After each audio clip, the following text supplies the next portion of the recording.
It was just after midnight when Elliot found himself standing at the iron gates of Highgate Cemetery in North London, the moonlight cutting sharp shadows across the weathered gravestones. Have you ever stood somewhere so silent it felt like the world had stopped breathing? His breath fogged in the cold air as he stepped inside, the gravel crunching beneath his boots like brittle bones. He wasn't sure why he was there, only that something deep inside him needed to see it for himself.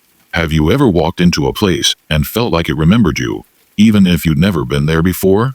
As he passed rows of moss-covered tombs, names long erased by time, a strange nausea gripped him, like his body didn't belong in the present. What would you do if time folded in on itself, and you were caught in a loop with no beginning or end? That's when he saw it, his own grave, freshly dug, the marble headstone carved with his name. Elliot Warren, 1992 to 2025.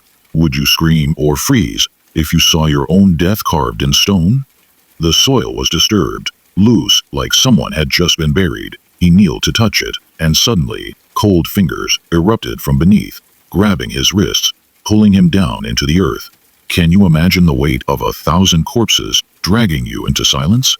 Dirt filled his mouth, his lungs, the world went black. And then, flickering candlelight, he was inside a burial chamber now, lying stiff inside a wooden coffin as robed figures chanted in dead languages around him, their faces hollow, stitched shut at the lips. What kind of prayer seals the soul instead of saving it? Elliot tried to scream, but his mouth was sewn close too. Was this a dream or the afterlife?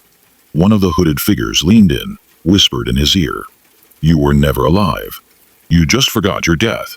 What would you do if someone told you you'd never existed at all?"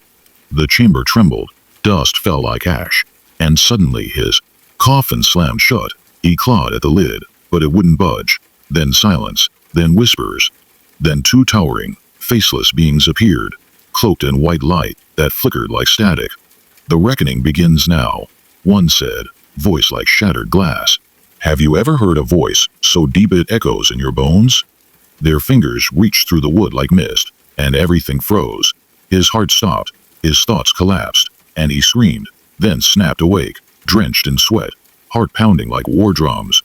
Have you ever had a dream so vivid it followed you into waking? But his relief was short-lived, because at the edge of his bed stood the same faceless beings, unmoving, watching. How would you react if the nightmare didn't end when you opened your eyes? He blinked, and they vanished. But something had changed. His reflection in the mirror blinked half a second late. His shadow no longer matched his movements. What if you weren't you anymore? He stepped outside, trying to clear his mind, but every stranger on the street stared at him for a beat too long, as if they recognized him. How do you explain paranoia when it's not just in your head? The whispers returned, not around him, but inside him, echoing in his skull. "Remember where you died." They repeated, and suddenly flashes of the cemetery came back, but not from the dream, from a memory. Could a dream be a memory buried so deep you mistook it for fiction? He rushed to Highgate, frantic, desperate, maybe to prove he was alive, maybe to prove he wasn't. Do you know how to confirm you're not a ghost? As he wandered the same path again, everything looked identical, except this time, the grave with his name was already sealed, already weathered, already old, and flowers rested on it, fresh, as if someone visited just today. Who visits the grave of someone who's still breathing? He collapsed to his knees, the wind howling through the trees like cries of the buried. And the moment he touched the stone, his vision split, one eye seeing the cemetery, the other seeing the chamber, the stitched mouths chanting again. Was he dead in one world and alive in another? The faceless angels returned, hovering above the grave, their voices synchronized in a hymn only the dead understand. It's time to wake up again. For the last time. Do you think there's such a thing as too many awakenings? Elliot screamed, begged, cried, anything to escape, and then he woke up again. Back in bed. Morning light this time, birds chirping, phone buzzing. Real life. Right? But this time, he couldn't move. Paralysis gripped him, his body frozen, eyes locked on the ceiling. Have you ever woken up in your room, only to realize it's not your room anymore? A slow creak echoed from the corner, and out of the shadows, a figure emerged. It was him, but decayed, hollow-eyed and grinning. You left me behind, the figure said, crawling closer. You woke up. But I never did. How do you live when half of you is still trapped in death?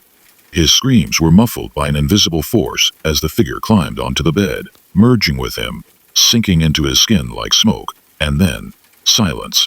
Again. Another awakening. But this time in a hospital room. Monitors beeping. A nurse looking over him, wide-eyed. You stopped breathing for 3 minutes, she said, trembling. We thought we lost you. But Elliot didn't speak. He only looked at the corner of the room, where dirt still clung to the tiles, where 2 faint figures stood, one whispering, "You're not done yet. Do you believe some dreams dig deeper than sleep, into something ancient, something waiting? And when you do wake up, are you sure the world around you is really the one you started in?"